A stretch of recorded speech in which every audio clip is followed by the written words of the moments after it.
आज जिस केस के बारे में मैं आपको बताने वाला हूं वो केस इतना ज़्यादा डिस्टर्बिंग है, इतना ज़्यादा ग्राफिक है कि उसकी डिटेल्स आज तक वहां की सरकार द्वारा कभी पब्लिक नहीं की गई, क्योंकि उनका मानना था कि अगर इसको पब्लिक किया गया तो लोग इससे इंस्पायर हो जाएंगे और वो भी ऐसा काम करने लगेंगे। जी हाँ, मैं आपको इसके बारे में सब कुछ बताऊंगा, लेकिन उससे पहले मेरा नाम है विकी और आप देख रहे हैं मिस्टीरियस दुनिया का एक और बहुत ही कमाल का एपिसोड। आप प्लीज़ इस वीडियो को एक लाइक कर दें और कमेंट्स में पिक में लिख दें ताकि कल की वीडियो में मैं आपको शाउट आउट दे दूं। इस केस को समझने के लिए हमें कहीं और नहीं बल्कि रशिया जाना पड़ेगा और दिन था 1 सितंबर 1966 का, जब यहां रशिया में एनाटोली मॉस्क्विन नाम के एक लड़के का जन्म हुआ था। अब धीरे धीरे ये लड़का बड़ा तो होता जा रहा था, वहां ये बहुत बड़ा एक जर्नलिस्ट भी बन चुका था। लेकिन यहाँ एनाटोली का बचपना कुछ ज्यादा अच्छा नहीं रहा था। बहुत छोटी उम्र में ही, लिटरली जब उसने बोलना सीखा ही था, वो स्कूल से अपने घर वापस आ रहा था एक दिन। लेकिन उसके स्कूल से घर वापस आते आते रास्ते में बीच में एक सिमेट्री आया करती थी, एक कब्रिस्तान आया करता था। अब जैसे ही लड़का पैदल पैदल उस कब्रिस्तान को पार कर रहा था, तभी यहाँ पर सामने कुछ लोगों का ग्रुप उसके सामने आकर खड़ा हो गया और उन्होंने एनाटोली को रोक लिया। अब एनाटोली ने सामने देखा कि लड़के उसे रोक रहे हैं, तो उसने साइड से जाने की कोशिश करी, लेकिन उन लड़कों ने एनाटोली को जाने ही नहीं दिया। उन्होंने एनाटोली को पकड़ा और अपने साथ अंदर कब्रिस्तान में लेकर चले गए।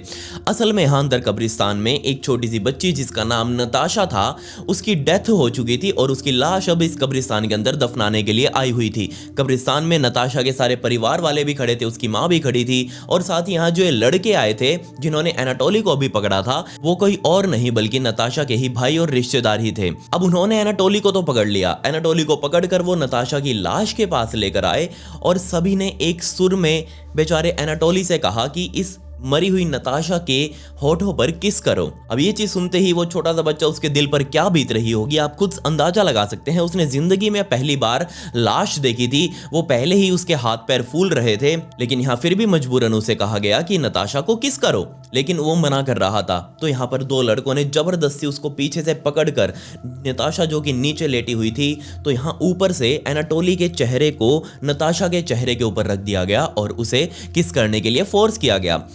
एक बार यहां पर फोर्स किया, दो बार फोर्स किया, लेकिन फिर यहां मोमेंट पलट गया और अब जब वो किस कर रहा था तो उसको मजा आने लगा। एनाटोली अब इस चीज को एंजॉय कर रहा था, उसको बहुत अच्छा लग रहा था नताशा को किस करना। खैर यहाँ पर किस भी हो गई, मजा भी ले लिया। अब यहाँ वापस एनाटोली खड़ा हुआ और वापस जाने लगा, लेकिन यहाँ पर नताशा की माँ जो कि साइड में ही वहीं खड़ी हुई थी, उसने रोक लिया एनाटोली को और अपने हाथ में जो कि दो अंगूठियां उसने ले रखी थी, एक अंगूठी यहाँ एनाटोली के हाथ में दी और दूसरी अंगूठी नताशा के हाथ में दी। जिसके बाद नताशा की माँ ने एनाटोली को कहा कि ये जो तुम्हारे हाथ में अंगूठी है ये नताशा को पहनाओ और जो नताशा के हाथ में अंगूठी है उसको पकड़कर तुम पहन लो। आज से तुम नताशा के पति, तुम दोनों की शादी हो गई है। ये चीज सुनते ही बेचारा एक लड़का जो कि घर से स्कूल जा रहा हो और उसके साथ बीच में सब कुछ हो जाए, उसके दिल के ऊपर क्या बीतेगी आप इस बात से अंदाजा लगा ही सकते हैं। लेकिन यहाँ मजबूरन इतने सारे लोग खड़े थे, उनके दबाव में आकर एनाटोली ने वो अंगूठी खुद भी पहन ली और नताशा को भी पहना दी। अब यहाँ पर वो चाहे कुछ भी हो, डायरेक्ट हो या इनडायरेक्ट हो, नताशा का पति बन चुका था। लेकिन अब यही मोमेंट एनाटोली के लिए लाइफ चेंजिंग होने वाला था। वो बहुत ज्यादा डिप्रेशन में रहने लगा, उसको बहुत गंदे गंदे अजीब अजीब से सपने आने लगे। वो रातों को सो नहीं पा रहा था। रात को जैसे ही वो सोने की कोशिश करता, उसके माइंड में नताशा घूमने लगती और नताशा जैसी जितनी भी लाशें हुआ करती थी वो उसके माइंड में आने लगी। अब उसका लाशों के साथ बहुत ज्यादा ऑब्सेशन बढ़ता ही जा रहा था। अब इस चीज से परेशान होकर उसने खुद को रोकना भी चाहा, लेकिन वो खुद को रोक ही नहीं पा रहा था। उसने ये चीज जाकर अपने माता पिता से भी डिस्कस करी। उसने कहा कि मेरे साथ ये सब कुछ हुआ है, मेरी शादी करवा दी गई है एक लाश के साथ। लेकिन यहाँ उसके माता पिता छी ऐसा कुछ नहीं होता, उन्होंने ऐसा कुछ कह दिया। लेकिन फिर भी यहाँ पर एनाटोली अपनी जिद के ऊपर अड़ा रहा कि नहीं, मेरे साथ ये सब कुछ हुआ है, मेरी शादी मजबूरन करवा दी गई है, वो भी एक मरी हुई लड़की के साथ। मैंने उसको अंगूठी पहनाई है और ये जो अंगूठी अभी आप मेरी उंगली में देख रहे हैं, ये नताशा जो कि मरी हुई लड़की थी उसने मुझे पहनाई है। जिसके बाद भी उसके माता पिता ने उसे सीरियस नहीं लिया और उसे कहा कि ठीक है तू यहीं रुक, हम डॉक्टर के पास तुझे आज लेकर चलेंगे। शाम होते होते उसके माता पिता एनाटोली को उठाकर डॉक्टर के पास ले गए और डॉक्टर उसे पूछने लगा कि हाँ भाई बता क्या बीमारी है। तो उसने अपनी बीमारी बताई कि ऐसे ऐसे जनाब मेरी शादी कर दी गई है और वो जो शादी हुई है वो एक मरी हुई लड़की के साथ हुई है और उसके रिलेटेड मुझे सपने आ रहे हैं बहुत गंदे गंदे। डॉक्टर ने उसे एंटी डिप्रेसेंट्स और एंटी एंजाइटी की दवाइयां उसे दे दी और जाकर कहा ले लो इसे और आराम से सो जाओ। लेकिन इन दवाइयों का भी कोई असर नहीं हुआ। दवाइयाँ फालतू की ही वो लिए जा रहा था। उसके सपनों में नताशा बार बार आए जा रही थी। उसको रातों को अपने कमरे में नताशा दिखाई देती, जिससे परेशान होकर उसने नताशा से ही सपने के अंदर इलाज मांगना शुरू कर दिया कि तुम मेरे सपने में ना आओ, इसके लिए मैं क्या करूं। तो यहाँ नताशा ने कहा कि तुम अपना एक दांत तोड़कर अपने दोस्त के किसी तकिए के नीचे रख दोगे और रात को जब वो दोस्त उस तकिए के ऊपर सोएगा तो सारे के सारे तुम्हारे सपने उस दोस्त के ऊपर ट्रांसफर हो जाएंगे। जब मैं तुम्हारे अब सपने में आती हूं तो मैं उसके सपने में आया करूंगी। तुमको यहाँ टेंशन लेने की जरूरत नहीं है। ये चीज लिटरली मैंने अपने बचपन में सुनी है। हम स्कूल में ये चीज बहुत किया करते थे, लेकिन मुझे नहीं पता था कि ये रशिया वाले भी कुछ हमसे कम नहीं है। रशिया वाले भी इन चीजों में बिलीव करते हैं। खैर यहाँ पर अगले दिन एनाटोली ने बिल्कुल ऐसा ही किया। स्कूल में पूरा दिन बिताने के बाद उसने खुद सोचकर देखिए एक पत्थर को मारकर अपने दांत को तोड़ा, सिर्फ इसलिए ताकि वो किसी दोस्त के तकिए के नीचे इसे रख सके। और लिटरली वो काम कर भी गया। उसने शाम होते होते एक दोस्त से बात करी कि आज वो तुम्हारे घर पढ़ने के लिए आएगा। उस दोस्त ने भी कह दिया कि हाँ ठीक है, कोई दिक्कत नहीं है, आ जा। तो यहाँ वो दोनों रात को पढ़ रहे थे और पढ़ते पढ़ते एनाटोली ने अपना काम कर दिया। तकिए के नीचे वो दांत रख दिया और कहा कि ठीक है यार, अभी मैं घर जा रहा हूँ, मुझे घर जाना पड़ेगा, मुझे अर्जेंट काम याद आ गया है। ये कहकर एनाटोली वहां से निकल लिया, अपने घर पहुंचा, अपने कमरे में गया, वहां जाकर सो गया। और अब उसे लिटरली नताशा के सपने नहीं आ रहे थे। नताशा तो अब उसके सपनों से आउट हो चुकी थी, बट उसकी जो डेड बॉडीज के साथ जो ऑब्सेशन थी वो बढ़ती ही जा रही थी। उसने अपना बहुत ज्यादा टाइम उस स्कूल से घर जाते टाइम जो बीच में कब्रिस्तान आता है, उस कब्रिस्तान के अंदर बिताना शुरू कर दिया। वो ना सिर्फ नताशा की कब्र के पास घंटों घंटों तक बैठा रहता, बल्कि वो और भी कब्रें, जो भी आसपास कब्रें बनी हुई थी उस कब्रिस्तान के अंदर, उनके पास भी घंटों घंटों तक बैठा रहता। मुझे नहीं पता, बट हाँ कुछ लोगों के अंदर ये चीज होती है, ये बीमारी होती है कि उनको कब्रिस्तान के अंदर जाकर बहुत ज्यादा सेटिस्फेक्शन मिलता है। वो अपने आप को बहुत ज्यादा शांत फील करते हैं वहां जाकर। खैर यहाँ पर एनाटोली बहुत छोटी उम्र से ही उस कब्रिस्तान के अंदर जाने लगा। उसको आदतें पड़ चुकी थी, लेकिन यहाँ उसको पढ़ाई में कोई दिक्कत नहीं थी। पढ़ाई में उसके अच्छे मार्क्स आए जा रहे थे, तो किसी ने उसको टोका ही नहीं कि वहां वो क्यों जा रहा है, पढ़ाई लिखाई पर ध्यान दे ले। लेकिन एक दिन इसी कब्रिस्तान के अंदर 11 लोगों ने उसे पकड़ लिया और वही 11 लोग उसे पकड़कर वहां से पीछे मौजूद जंगल में ले गए और जंगल में ले जाकर बेचारे एनाटोली के साथ बलात्कार जैसी घटना को अंजाम दिया गया। लेकिन यहाँ फिर से ये एक लाइफ चेंजिंग मोमेंट था एनाटोली मॉस्कोविन के लिए। उसके बाद से उसकी जिंदगी वापस फिर से कभी वैसी नहीं रही जैसी पहली थी। उसका और ज्यादा इंटरेस्ट बढ़ता गया डेड बॉडीज के अंदर। जैसे जैसे वो बड़ा होता जा रहा था, उसका ये ऑब्सेशन ही बढ़ता ही जा रहा था। लेकिन उसको इस ऑब्सेशन के अंदर अपना कोई करियर नहीं दिख रहा था। उसको नहीं पता था कि कौन सी डिग्री है जिसको पढ़कर वो कब्रिस्तान के बारे में और ज्यादा नॉलेज ले सकता है। तो उसको ऐसी कोई डिग्री नहीं मिली। लेकिन यहाँ उसने पास ही मौजूद अपनी यूनिवर्सिटी में जब उसने एडमिशन लिया तो उसके पास ही काफी सारी लाइब्रेरीज मौजूद थी। वहां जाकर उसने अलग अलग देशों के कब्रिस्तानों के बारे में पढ़ना शुरू कर दिया। और आप खुद सोच कर देखिए, उसने अलग अलग कब्रिस्तानों के बारे में इतना ज्यादा पढ़ा कि उसको 13 देशों की अलग अलग लैंग्वेजेस मुंह पर याद हो चुकी थी। वो 13 अलग अलग भाषाएं तक सीख चुका था। सन 2003 का टाइम आ चुका था और सन 2003 में पहली बार एनाटोली की जिंदगी में कोई लड़की आई थी, या फिर लड़की से मिलता जुलता जो भी कुछ आया था, कुछ तो आया था, ये तो मुझे भी पता है। लेकिन यहाँ पर उसने उस लड़की को, जिसका नाम उलिया था, तो उलिया को कह दिया कि देखो हम दोनों रिलेशनशिप में तो हैं, लेकिन हम ना ही किसी तरह के संबंध बनाएंगे, ना ही हम ज्यादा बात करेंगे, ना ही हम कभी शादी करेंगे, ना ही हम ज्यादा बाहर घूमने जाएंगे। हमारा जो रिलेशनशिप होगा वो बिल्कुल कैजुअल सा होगा। अब ये चीज सुनने में तो उलिया के लिए पहले ठीक लग रही थी, लेकिन बाद में वो इससे परेशान हो गई और कहा निकल यहाँ से। एनाटोली वहां से निकल चुका था और ज्यादा परेशान हो गया और अब यहाँ उसने अलग अलग कब्रिस्तान के चक्कर काटने शुरू कर दिए। 2005 का टाइम आ चुका था और फाइनली 2005 के अंदर एनाटोली को अपनी ड्रीम जॉब मिल चुकी थी। असल में वहीं के एक लेखक जो कि वहां एक बुक लिख रहा था, तो उस लेखक को अपनी बुक को पूरा करने के लिए देश के जितने भी कब्रिस्तान थे, उन कब्रिस्तानों के बारे में, जितने भी अंदर उनकी बॉडीज थी, उनके बारे में डिटेल्स चाहिए थी। और वो ऐसा बंदा ढूंढ रहे थे जो इन कब्रिस्तानों में जाकर उन डेड बॉडीज की डिटेल्स को लिख कर लेकर आए। और यहाँ सामने आया एनाटोली मॉस्कोविन। तो यहाँ उसने कहा कि हाँ मैं जाऊंगा देश के सभी कब्रिस्तानों के अंदर तुम्हारे लिए और सारी डिटेल्स मैं यहाँ लिख कर लेकर आऊंगा। सोच कर देखिए, यहाँ एनाटोली ने 2005 से लेकर 2007 तक टोटल 752 कब्रिस्तानों के चक्कर लगाए, वो भी चलकर पैदल। मैं मजाक नहीं कर रहा। वो हर शहर में गया, हर राज्य में गया वहाँ के, और जा जाकर अलग अलग कब्रिस्तानों में दिन बिताए, रात बिताए। उसको बहुत ज़्यादा ऑब्सेशन हो चुकी थी इन चीज़ों से। किसी कब्रिस्तान में उसको डिटेल्स बनाते बनाते अगर रात भी हो जाती थी तो वहीं कब्रिस्तान में किसी भी कब्र के साइड में ही सो जाया करता था। सोच कर देखिए, वो बाहर से अपनी ड्रिंक्स वगैरह लेकर आता। मैं अब यहाँ पर दारू वारू की कोई बात नहीं कर रहा, नहीं, यहाँ पर हमारा ये जो एनाटोली मॉस्कविन था ये पूरा सोफी में रहा करता था। इसको कोई आदत नहीं थी नशा पता फूकने की, ना ये कभी माल वगैरह फूकता था, नहीं। लेकिन ये बाहर से अपनी ड्रिंक्स वगैरह लेकर आता, नॉर्मल कोल्ड ड्रिंक टाइप कुछ भी हो, खाना पीना बाहर से लेकर आता और कब्र के साइड में बैठकर सोच कर देखे रात को वही सब खाना पीना और वहीं सो जाना। क्या किसी के अंदर इतनी हिम्मत हो सकती थी? लेकिन यहाँ इस आदमी के अंदर थी। लेकिन यहाँ इन्हीं सब के बीच में घूमते घूमते उसके मन में जागने लगा कि क्यों ना मैं इन लाशों को, इन कब्रों को थोड़ा उखाड़ कर देखूं कि आखिर अंदर है क्या, कौन मरा था, कैसे मरा था। ये चीज़ उसके जैसे ही माइंड में आई, उसका टाइम और जल्दी बीतने लगा। वो रातों को जिस भी कब्रिस्तान के अंदर रुकता, कोने वाली किसी भी कब्र को अपने टारगेट बनाता और रात होते ही उस कब्र के पास जाकर हाथों से ही सोचकर देखिए उसकी साइड की मिट्टी वगैरह हटाने लगता। मिट्टी हटाकर उसको ऊपर से उखाड़ता। उखाड़ने के बाद जो अंदर ताबूत होता है उस ताबूत को खोलता और उसके साथ जो मरने वाले के साथ, आपको भी पता होगा कि लोग उनकी निशानियां दफना देते हैं, निशानियां भी अपनी साथ में बाहर निकालता वो, और साथ में लाश को भी बाहर निकालता।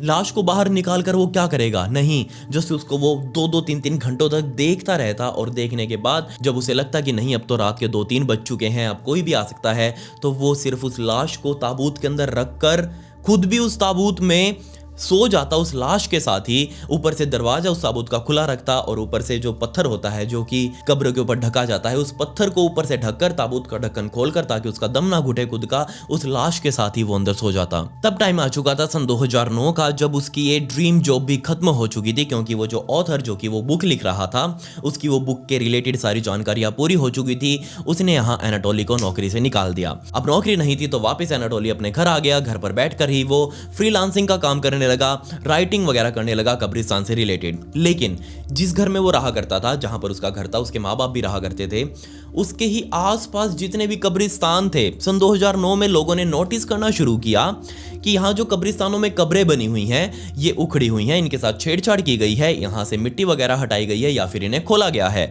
अब जैसे ये केसेस उठ पुलिस तक आने लगे तो पुलिस ने भी इस बारे में जानकारी जुटानी चाहिए कि आखिर कौन बाऊजी है जो जा जाकर कब्रों के साथ छेड़खानी कर रहा है। तो पुलिस वालों ने जा जाकर देखा अलग अलग कब्रिस्तानों में, लेकिन उनको कोई सुराग नहीं मिला कि आखिर ये कांड कौन बैठा सकता है। बहुत सारे लोगों को यहाँ एनाटोली का कब्रिस्तानों के साथ ऑब्सेशन पता था, वो अपनी किताबों में भी लिखा करता था, वो बहुत सारे लोगों से इसके बारे में बात किया करता था, तो उड़ती उड़ती खबरें आ ही जाती हैं। पुलिस वालों के सामने एनाटोली मॉस्कविन का नाम लिया गया। पुलिस वालों ने जाकर एनाटोली मॉस्कविन को उठा लिया और कहने लगे कि हाँ भाई, ऐसी ऐसी शिकायतें आ रही हैं, कब्रिस्तानों से कब्रों के साथ छेड़खानी की जा रही है, उनके अंदर से सामान वगैरह निकाला जा रहा है, इसमें तेरा कितना हाथ है? उसने कहा जनाब मेरा बिल्कुल भी हाथ नहीं है, अगर मैं छेड़खानी किसी कब्र के साथ करता तो मुझसे ज़्यादा कब्रों के बारे में कोई नहीं जानता। मैं बिल्कुल उस कब्र को उसी तरह बना सकता हूँ जिस तरह वो आज की स्टेट में है, अनटच्ड बिल्कुल। मैं अगर किसी कब्रों को छेड़ूंगा तो वो कभी पता ही नहीं लगेगा कि किसी ने इस कब्रों को छेड़ा भी हुआ है, अंदर से लाश गायब हो जाएगी, आपको पता नहीं लगेगा। ये चीज़ सुनकर पुलिस वाले भी हैरान कि इतनी श्योरिटी के साथ कैसे बोल रहा है। खैर, हमारे पास तेरे खिलाफ कोई सबूत नहीं है, ठीक है तू निकल यहाँ से। उस टाइम पर एनाटोली मॉस्कविन वहां से निकल गया, लेकिन सन 2011 तक, लिटरली 2 सालों तक, सन 2009 से 2011 तक पुलिस वालों के पास अनगिनत बार रिक्वेस्टें आई कि हाँ उनके रिश्तेदार यारे प्यारे जो भी मरे थे उनकी कब्रों के साथ छेड़खानी की गई है, और ना सिर्फ छेड़खानी की गई है बल्कि उनकी कब्रों से उनकी लाशें भी गायब हो चुकी हैं। सन 2011 में एक दिन वो भी आया जब ऐसे ही पुलिस वाले राउंड अप पे थे, अपनी गाड़ी में बैठकर पेट्रोलिंग कर रहे थे और एक कब्रिस्तान के सामने से गुजर रहे थे, तो उन्होंने देखा कि अंदर उस कब्रिस्तान में एक बेवकूफ़ सा आदमी, एक पागल सा आदमी ऐसे ही घूम रहा है, चक्कर लगा रहा है। तो उन्होंने अपनी गाड़ी को वहीं रोका, सभी पुलिस वाले नीचे उतरे और अंदर गए। अंदर जाकर उन्होंने देखा कि आखिर ये आदमी कर क्या रहा है। वहां पर वो आदमी जो उनके स्टोन्स होते हैं, टॉम स्टोन्स होते हैं, आपने देखा ही होगा कि किसी भी कब्र के बाहर उसके नेम प्लेट सी लगी होती है, उसके ऊपर नाम, उसने क्या किया, कब मरा, कब वो पैदा हुआ था, सब कुछ लिखा होता है। तो वो आदमी उन स्टोन्स के साथ, उन नेम प्लेट्स के साथ छेड़खानी कर रहा था, किसी के ऊपर वो ठोका पीटी कर रहा था, किसी के ऊपर पेंट कर रहा था। तो ये चीज़ देखकर पुलिस वाले भी हैरान कि ये इनकी कुंडली क्यों बदल रहा है। तो पुलिस वाले उसके पास गए और पूछने लगे कि हाँ भाई बता क्या बीमारी है, तू है कौन। उसने अपना नाम बताया, मेरा नाम एनाटोली मॉस्क्विन है और मैं ऐसे ऐसे कब्रिस्तानों के ऊपर किताबें लिखता हूँ, तो मुझे आप अपना काम करने दीजिए। पुलिस वालों ने कहा कि ठीक है तू किताबें लिखता है लिख, लेकिन इन मरे हुए की कुंडलियां क्यों बदल रहा है, तेरे को इनसे क्या लेना देना है। लेकिन यहाँ वो अपने कोई सेटिस्फैक्ट्री जवाब नहीं दे पाया पुलिस वालों को। बट यहाँ पुलिस वालों के पास कोई वो भी नहीं था, मोटिव भी नहीं था कि क्यों वो उसे उठाएं और क्यों उसे पूछताछ करें। तो जस्ट उसे कहा कि ठीक है चल तू आजा, हम तेरे को घर छोड़ देते हैं, बैठ हमारी गाड़ी में। उसने कहा कि नहीं जनाब मैं चला जाऊंगा, कोई दिक्कत नहीं है।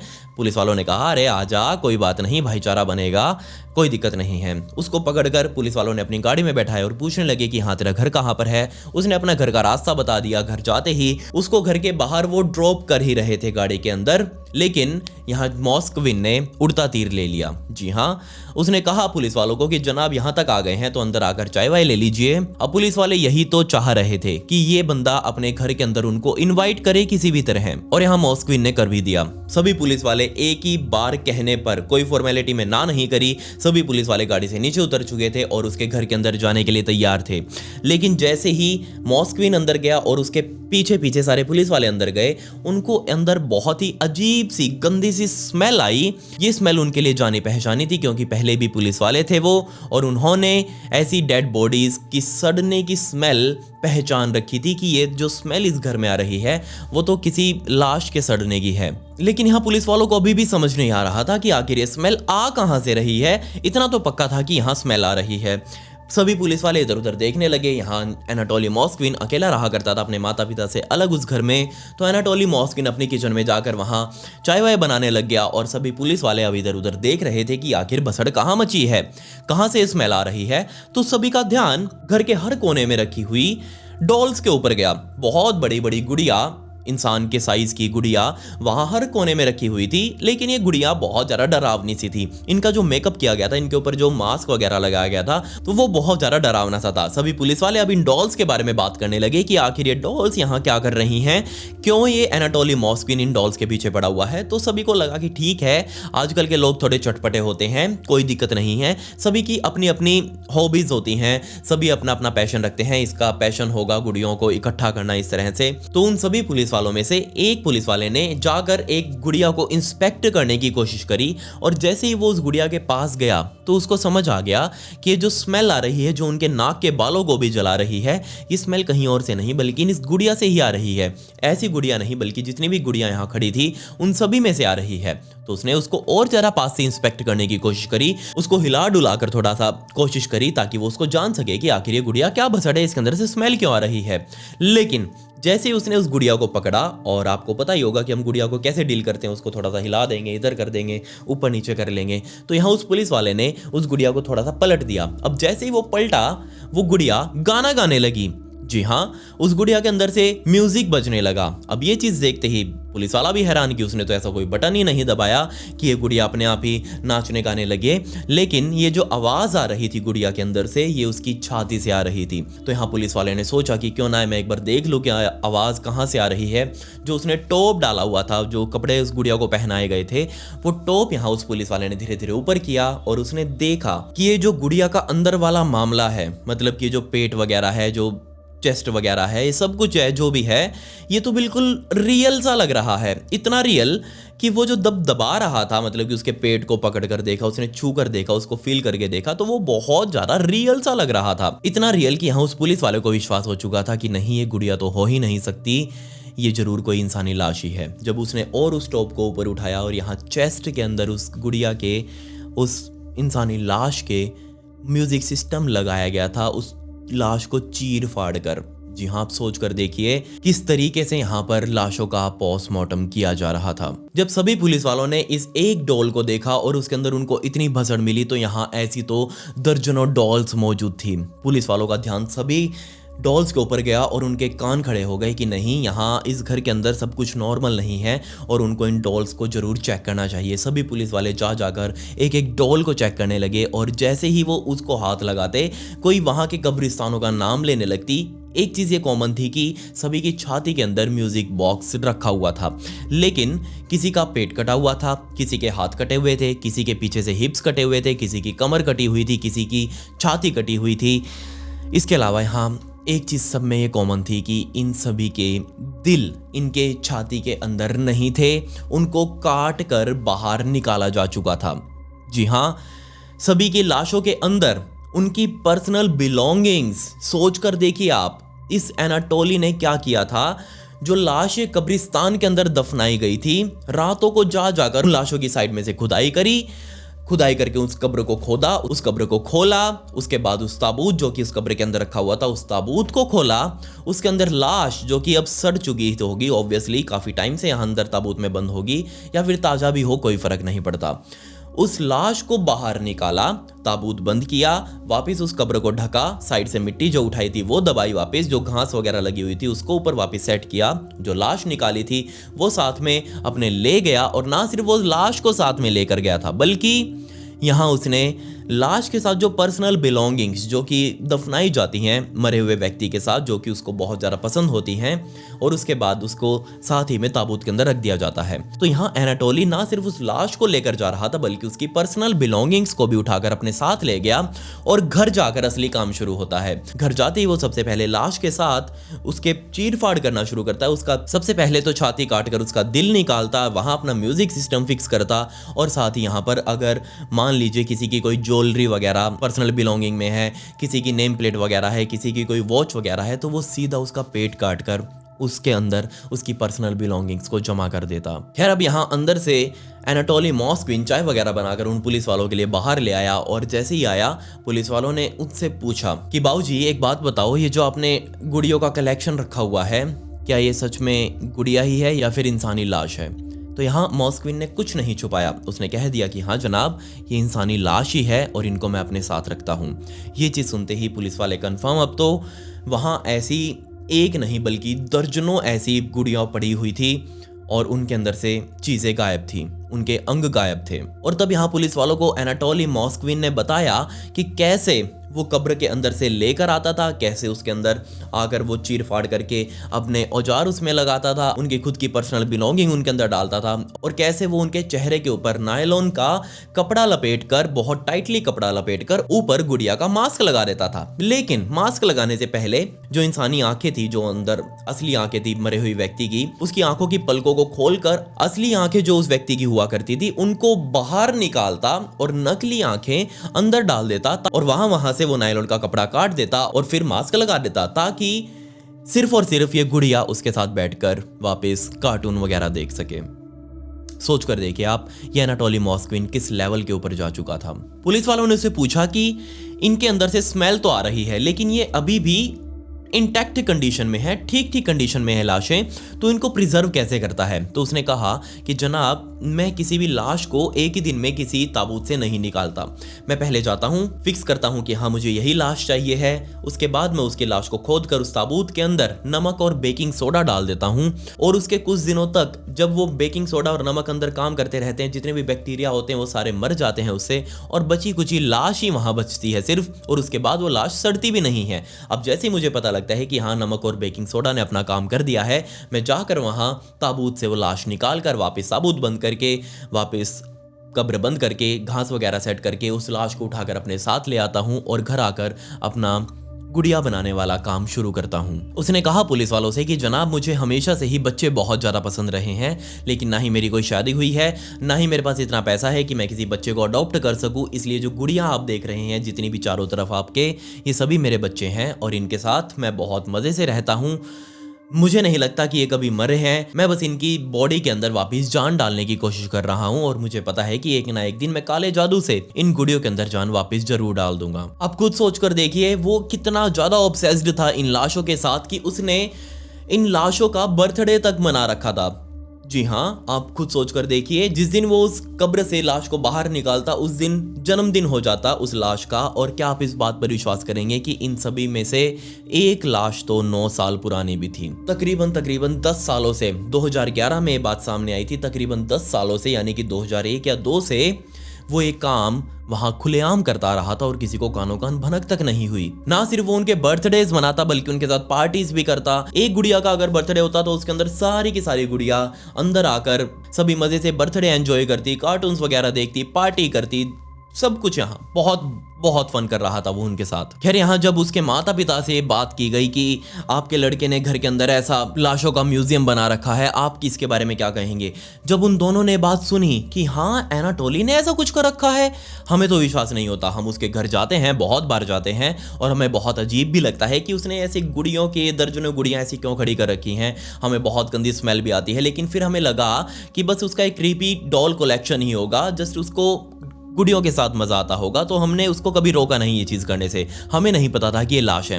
उनको किस लेवल का सदमा लगा था इसका अंदाजा आप यहीं से लगा लीजिए कि ये बात सुनते ही एनाटोली के पिता को हार्ट अटैक हुआ और उनकी वहीं मौत हो गई, जबकि यहाँ उनकी माता वो भी सदमे में चली गई और उनको भी बहुत लंबे टाइम के लिए हॉस्पिटल में भर्ती करवाना पड़ा। पुलिस को यहाँ पर टोटल 26 ऐसी तैयार रेडीमेड गुड़ियाँ मिली और इन सभी की उम्र जो थी वो 3 से लेकर 25 साल की थी। ये सारी की सारी लड़कियां थी। एनाटोली मॉस्क्विन ने कभी भी किसी लड़के की या फिर आदमी की लाश के साथ नहीं छेड़खानी करी। उसने सिर्फ और सिर्फ छोटी बच्चियां और लड़कियों की लाशों को ही कब्रों से बाहर निकाला और जस्ट उनके साथ ये सब कुछ किया। ये 26 तो वो थी जो गुड़ियां यहाँ उनको मिली थी, लेकिन उसने बताया पुलिस वालों को कि जनाब अगर आपको अपनी रोटियां सही से खानी हो, अगर आपको खाना सही से खाना हो तो कभी भी मेरे घर का गैराज मत खोल लेना, वरना आप अपना सब कुछ खाना पीना भूल जाओगे।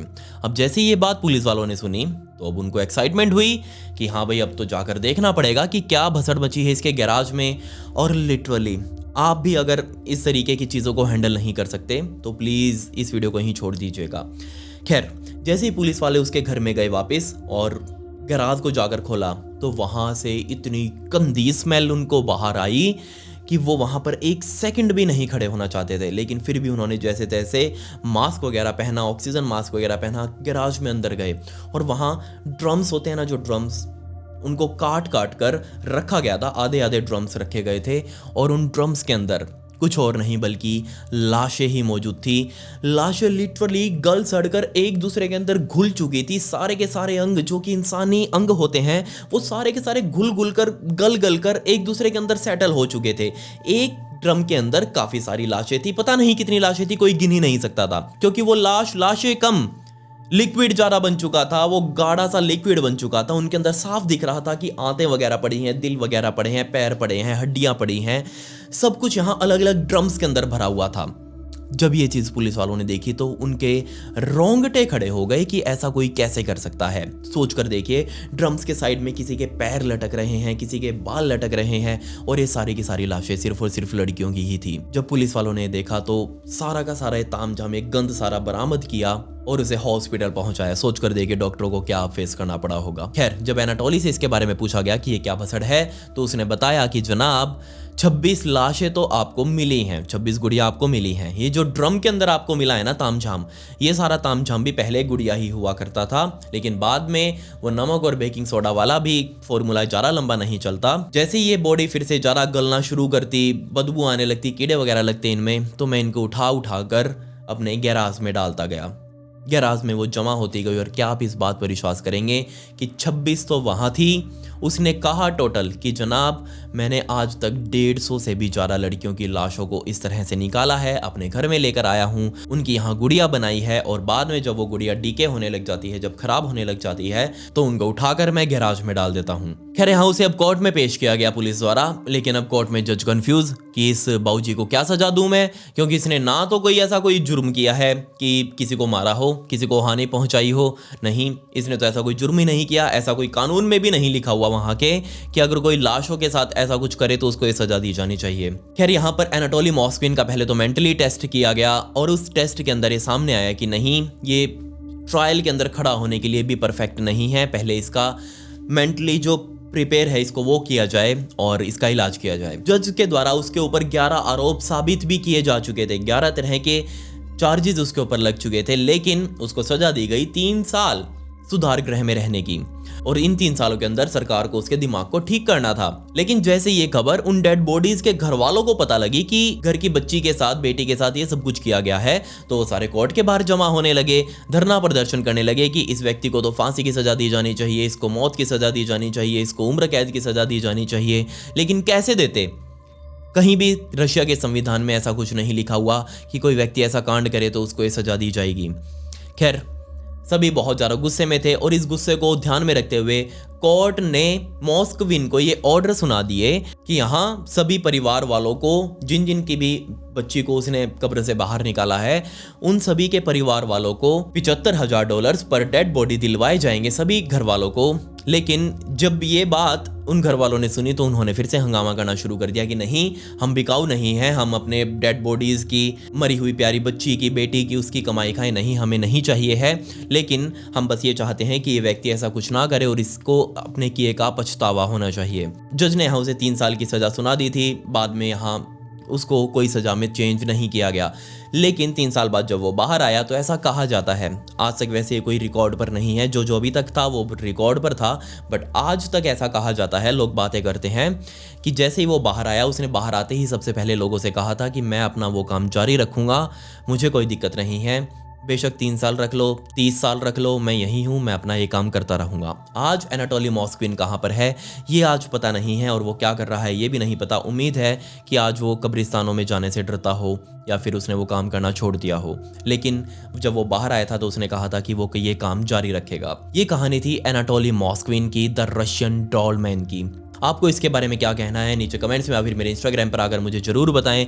ये मेरी इंस्टाग्राम आईडी है, इसका लिंक आपको डिस्क्रिप्शन में भी मिल जाएगा। वहाँ पर मैं आज इस केस से रिलेटेड रात को 9 बजे स्टोरीज लगाने वाला हूँ, तो प्लीज़ आप मुझे वहाँ फॉलो जरूर कर लें क्योंकि मैं उन फोटोज़ को यहाँ नहीं दिखा सकता। ये मेरी इंस्टाग्राम आईडी, इसका लिंक आपको डिस्क्रिप्शन में मिल जाएगा। आपके हाथ से फॉलो बटन क्लिक हो जाना चाहिए। खैर, पिछली वीडियो का शाउट आउट हितेश को and comment pick me to get a shout out in next video. मिलते हैं अगली वीडियो में। ये वीडियो देखने के लिए धन्यवाद।